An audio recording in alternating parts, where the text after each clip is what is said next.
May ipapakita pala ako sa inyo mga Katro Brothers. Ito binigay sa amin ng isang pulis, si Sir Estrao. Yung puti niya na kung tawagin white gold. Ang mga kapatid nito mga Katro Brothers nagpapanalo talaga. Talagang nagbibilang. Sinasali sa 2 hits, minsan 3 hits, at sa mga iba pa na papremyuhan. Ito mga Katro Brothers, so pakita ko sa inyo.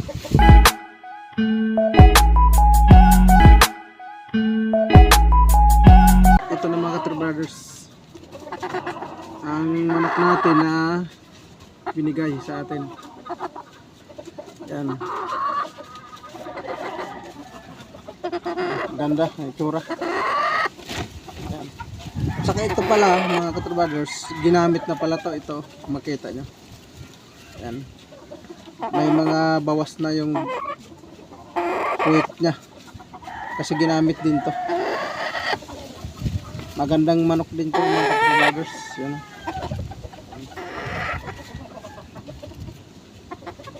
Tinahin. Yan. Ganda. Ito pala i-convert natin dun sa malaki natin na lalaki, yung pinakita ko sa inyo na nakaraan na hindi na palaban dahil inaayawan ng kalaban. Doon ko tayo i-convert, kaso lang yung mga paa nya ito, may mga sugat pa yung paa nya dito sa ito, kasi palo ng palo pag nakita ng ibang manok na malapit sa kanya, palo siya ng palo sa scratch pin. Kaya ito medyo may sugat yung paa. Pero maganda rin na klase. Magandang klase yung manok din.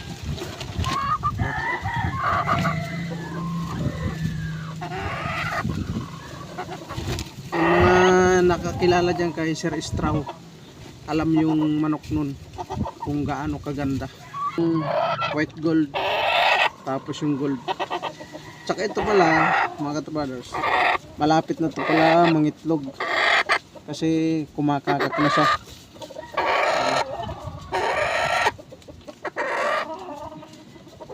Yan, hindi ko lang alam kung anong labas nito. I-convert natin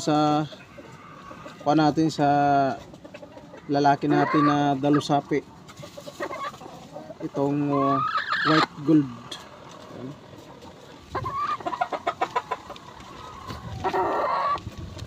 Yun pala nung nakalagay dun mga Katro Brothers, dun yung scratch pin.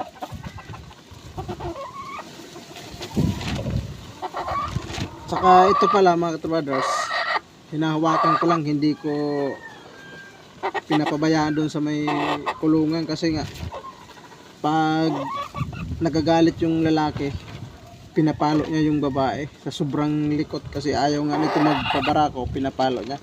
Kaya ang ginagawa ko, bawat umaga isang babarako, tapos tanghali isa rin,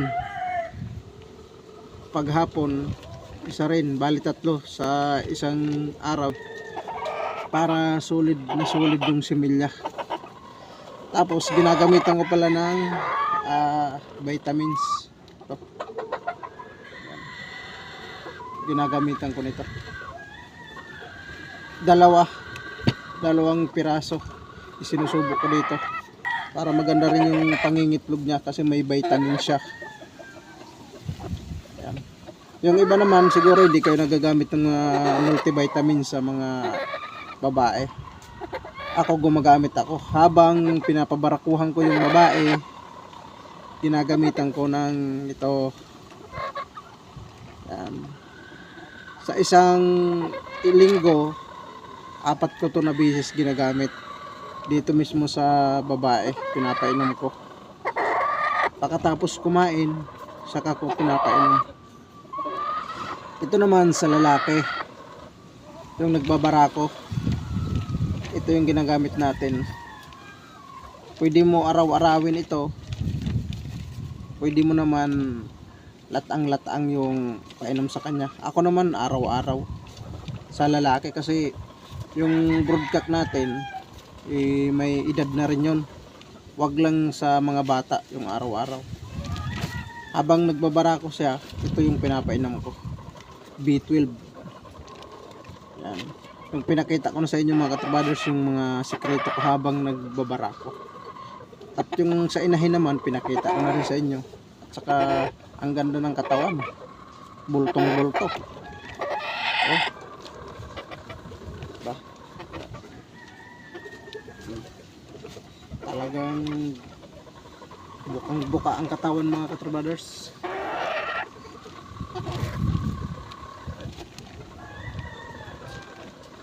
Namumula talaga siya. Mga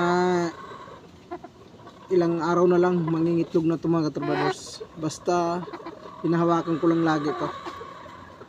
Hindi ko pinapabayaan dun sa lalaki. Kasi yung lalaki, barako lang ng barako yan. Diba? Ganda ng pure mga katrabaders. Kahit makakuha lang ako nito ng white gold na lalaki, ayan. Pero sabi naman ng nagbigay sa amin, kahit anak daw to ng white gold at saka gold, doon ko talaga kino-convert dahil binigay sa amin yon ni Sir Estrao. Sa mga nakakilala kay Sir Estrao, kilalang kilala yung manok niya na mga magaganda. Tapos i-convert pa namin dun sa bloodline din na nagpapanalo sa amin. Talagang maganda yung kombinasyon yun. Mag-aanak yun ng white gold tapos gold. Yun ang sinabi ni Sir Estrom. Hanggang dito na lang muna tayo mga katrabaders. Thank you so much sa inyo dyan lahat. God bless.